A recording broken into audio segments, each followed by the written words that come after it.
Hello everybody, welcome to today's Durham Baptist Church video message.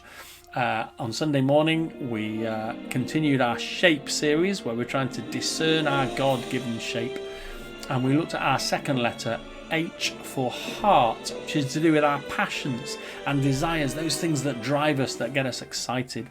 And particularly this morning we're going to be thinking about our dreams, what great dreams we might have. And so today's message is sponsored by Disney. So what do we mean when we talk about dreams? There's obviously those kind of nonsensical things that happen at night. Well, they certainly do in my case, but that's not what we're talking about here. We're talking about the dream as in something that we long to see happen in our lives, or that we long to achieve. What is the ultimate dream that you would like to see happen in your life? Or perhaps for some of us, the question's more, what's the ultimate dream we wished we could have seen happen in our lives? Well, here's some good news from Walt Disney. He's supposed to have said this: all our dreams can come true if we have the courage to pursue them. Sounds good, doesn't it? Problem number one: sometimes our dreams simply do not come true. There are many people who've shown a lot of courage and spent a lot of time and energy and given all that they have to pursue a dream that simply has not come true. It's not true that if we just try hard enough or have enough courage, somehow all of our dreams will come true. Here's a quote from a song from Cinderella.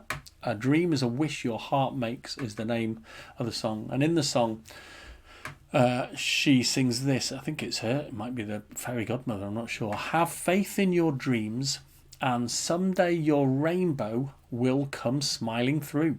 No matter how your heart is grieving, if you keep on believing, the dream that you wish will come true." Here's problem number two with the Disney view of dreams. Sometimes our dreams do come true. Well, why is that a problem, you might think? Because sometimes when they come true, we discover that they didn't work out as we imagined. And it means that rather than releasing our heart from grieving, as the song suggests, actually it adds grief to our hearts. We find ourselves disillusioned and dissatisfied because they weren't the right dreams. And we don't discover that until they come true.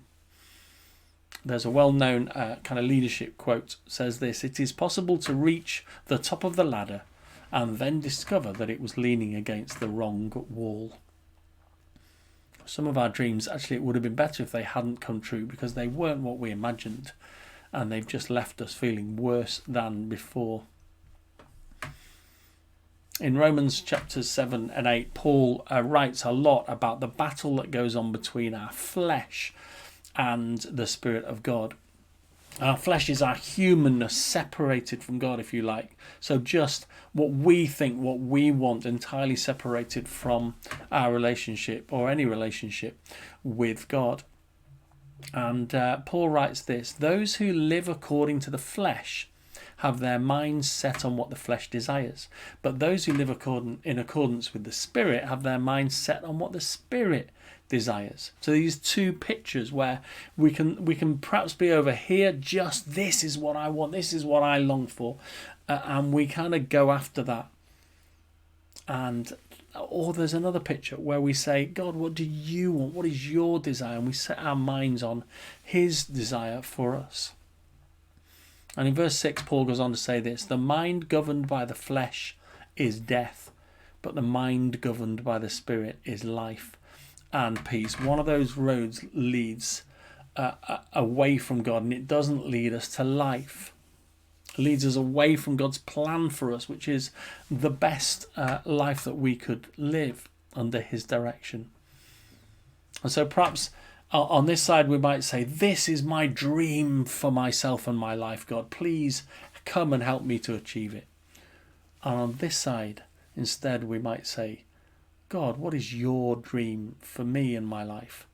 Please lead me into it and make it a reality." Because be assured of this. God has far higher dreams for you than you have for yourself. Sometimes our desires for personal comfort and happiness and health and success take over, and we can settle for far lesser dreams than God has for us. Christian writer John Eldridge wrote this: "The goal is to discover the adventure God wrote on your heart when he made you." And I guess that's what we're up to here as we look at this second letter, as we look at heart. The assessments that are included in this morning's email and also went out on Sunday. Well, there's one assessment, but you can get it on either Excel or PDF. They're also available on our website, www.deeranbaptist.org.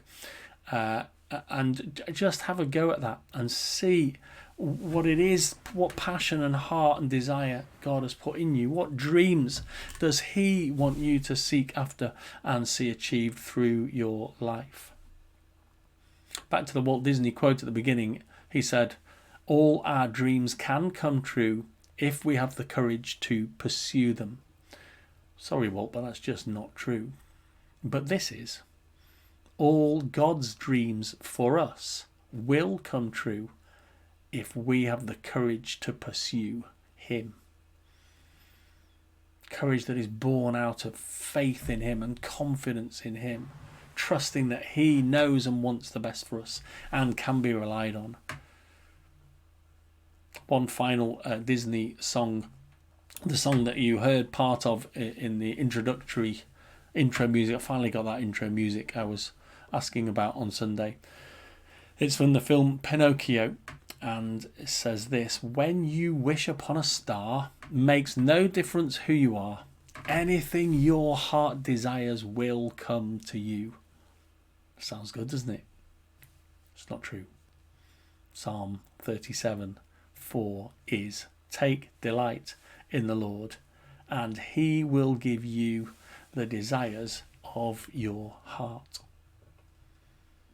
As we take delight in the Lord, as knowing him better becomes our ultimate dream, then our desires become more and more aligned with his desires for us.